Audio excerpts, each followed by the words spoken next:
हर रात एक महिला अपने पति का फोन उठाकर उससे बात करती थी, लेकिन इस बार उसने सिर्फ 2 बातें ही की और जल्दी से फोन काट दिया क्योंकि अगले ही पल उसका काला सहकर्मी अंदर आ गया था। पति को शक न हो इसलिए उसने सहकर्मी से कहा कि उसे कार से घर छोड़ दे, लेकिन उधर पति को भी कुछ गड़बड़ का एहसास हो गया था। रास्ते भर वो लगातार पत्नी को फोन करता रहा, पर डर और घबराहट की वजह से लिसा फोन उठाने की हिम्मत ही नहीं कर पाई। जल्दी घर पहुंचने के लिए उसने सहकर्मी से कहा कि पास वाली छोटी सड़क से चलो, लेकिन तभी कार का पेट्रोल खत्म हो गया। मजबूर होकर दोनों पास के एक सुनसान पेट्रोल पंप पर रुक गए। उन्हें बिल्कुल अंदाजा नहीं था कि आगे क्या होने वाला है।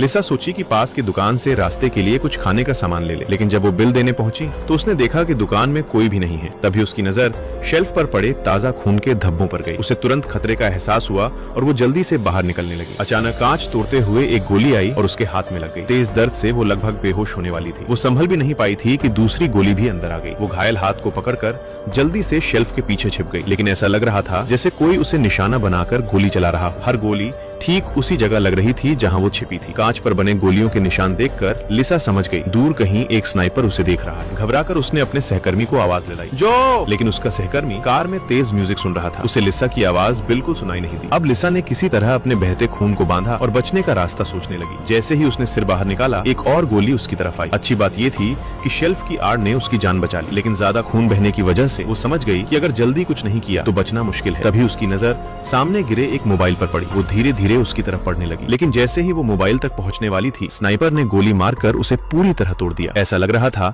जैसे हत्यारा उसे मारने से पहले उसके साथ खेल रहा हो। तभी काउंटर पर रखा एक वॉकी टॉकी अचानक चालू हो गया। एमिली, सुन रही हो? ये सुनकर लिसा के अंदर फिर से उम्मीद जागी। अगर वो उस वॉकी टॉकी तक पहुंच जाए तो मदद मांग सकती है, लेकिन वो अभी भी स्नाइपर की नजर में थी। इसलिए उसने काउंटर पर रखे चिप्स का पैकेट ऊपर फेंका और तुरंत गोली चलने की आवाज आई। पैकेट जमीन पर गिर गया। फिर उसने एक और चीज फेंकी और जैसे ही स्नाइपर ने गोली चलाई, उसी पल लिसा तेजी से आगे बढ़ी और वॉकी टॉकी उठा लिया। कपकपाती आवाज में वो बोली, हेलो, क्या आप सुन सकते हैं? प्लीज मुझे मदद चाहिए।